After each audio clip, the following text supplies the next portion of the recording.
मैं रामू कुमार आज से आप लोगों के लिए त्रिकोणमिति का क्लास चालू करने जा रहा हूं, जिसका आज पार्ट 1 है। और पार्ट 1 वीडियो में हम आपको त्रिकोणमिति का थ्योरी बताएंगे। जिस थ्योरी का अध्ययन कर लोगे अच्छे ढंग से तो आपको आगे के जो एक्सरसाइज है बनाने में बहुत ही आसानी होगी। इसलिए थ्योरी के क्लास को अच्छे ढंग से देखिएगा।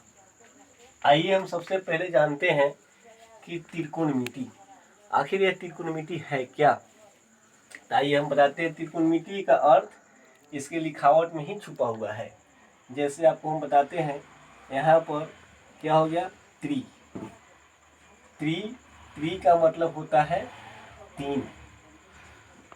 और देखो गोनो, गोनो का मतलब क्या होता है, कोण। और मेट्री, और मेट्री के मतलब क्या होता है, मेट्री का मतलब होता है मापन। मापन इसको आप हिंदी में भी लिख सकते हैं, जैसे तीर कोण मिति। यहाँ भी इसका अगर संधि विच्छेद किया जाए तो त्रि का अर्थ क्या हो जाएगा, 3। क्या हो जाएगा, 3। और कोण का मतलब क्या होगा, आप सब जानते ही हैं। कोण का मतलब क्या होगा, कोण। और मिति का मतलब क्या होगा, मिति का मतलब होता है मापन।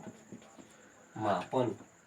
तो इस प्रकार का हमसे कोई पूछेगा कि त्रिकोणमिति क्या है, तो उसको बहुत ही सरल भाषा में हम बता सकते हैं कि त्रिकोणमिति क्या है।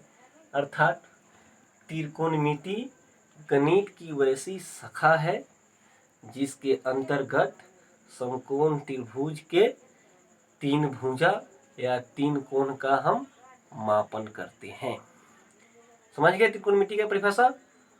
और त्रिकोणमिति में ही आपको आगे समकोण त्रिभुज के बारे में और समद्विबाहु त्रिभुज के बारे में पढ़ना है।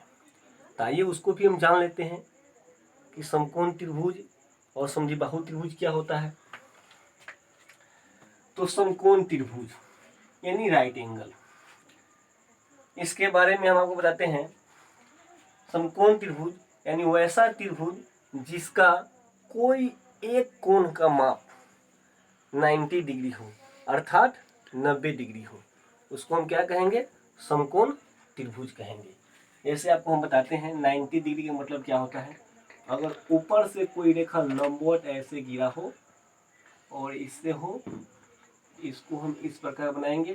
यहाँ पर जो आपका ये एंगल बन गया, ये क्या है, राइट एंगल है। राइट एंगल है, यहाँ पर आपको स्पष्ट दिखाई दे रहा होगा कि यहाँ राइट एंगल बन गया। और ये दो जो कोण बना हुआ है क्या है, न्यून कोण है। तो इसको हम क्या बोलते हैं, कर्ण बोलते हैं। और कर्ण को इंग्लिश में हाइपोटेन्यूस बोला जाता है, इसलिए इसको हम एच से सूचित कर सकते हैं। उसके बाद में इसको आधार बोला जाता है। आधार, इसको इंग्लिश में हम बेस कहते हैं, इसलिए इसको हम बी से सूचित कर सकते हैं। और इसको लंब बोला जाता है, क्या बोला जाता है, लंब। तो लंब को हम पी से सूचित कर सकते हैं। तो ये आधार और लंब जो है ना, आपस में चेंजिंग होता है त्रिकोणमिति में। अगर मान लीजिए त्रिकोणमिति में अगर आप पढ़ रहे हैं, अगर इस कोण का मापन अगर किया जाएगा, इस कोण का मापन, तो इस कोण का मापन करेंगे तो इसके सामने वाला जो भुजा होगा वो मेरा लंब कहलाएगा। क्या कहलाएगा, लंब कहलाएगा। अगर मान लो इस कोण को नहीं मापन हम करते हैं, अगर इस कोण का मापन करते हैं, ए वाला कोण का, तो ए वाला कोण का अगर मापन करेंगे हम, तो इसके सामने वाला ई भुजा आया, तो इसको हम क्या कहेंगे, लंब कहेंगे, और इसको आधार कहेंगे। जैसे आपको एग्जाम्पल हम यहाँ बताते हैं, देखिएगा। मान लीजिए यहाँ पर ये आपका क्या हो गया, समकोण त्रिभुज हो गया। समकोण का यहाँ चिन्ह हम दे दिए कि कोण बी जो है वह 90 डिग्री है। अगर मान लो त्रिकोणमिति में इस कोण का मापन होगा, इस कोण का मापन, तो लंब यह कहलाएगा, इसके सामने वाला भुजा। अगर मान लो यही त्रिभुज है, हम यहाँ लेते हैं और इसका नाम वही जो है जो दे दिए हम, अब यहाँ पर अगर इसका मापन होगा तो अब लंब कौन हो जाएगा, यह हो जाएगा। यहाँ पे यह आधार रहेगा, यहाँ आधार ही हो जाएगा। यानी कहने का मेरा स्पष्ट यह बात है कि समकोण त्रिभुज में जब हम त्रिकोणमिति का अध्ययन करते हैं तो उसमें लंब और आधार आपस में चेंज होता है कोण के मापन के अनुसार। और आगे आपको इसमें समद्विबाहु त्रिभुज के बारे में भी पढ़ना है। तो समद्विबाहु त्रिभुज क्या होता है जरा इसके बारे में भी हम जान लेते हैं। तो समद्विबाहु त्रिभुज यानी वैसा त्रिभुज जिसका दो भुजा आपस में बराबर हो और दो बराबर भुजाओं से बना दो कोण भी आपस में बराबर हो, उसको हम क्या कहेंगे, समद्विबाहु त्रिभुज कहेंगे।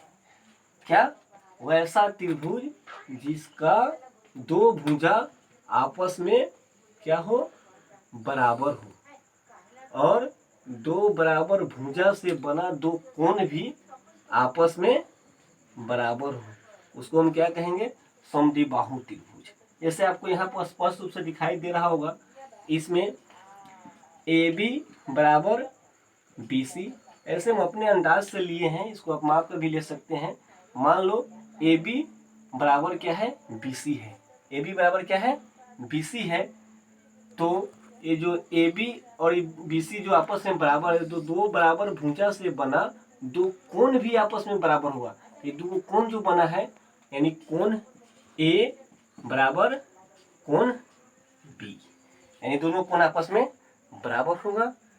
और आज के वीडियो में इतना ही, फिर हम कल मिलते हैं, कल बताते हैं।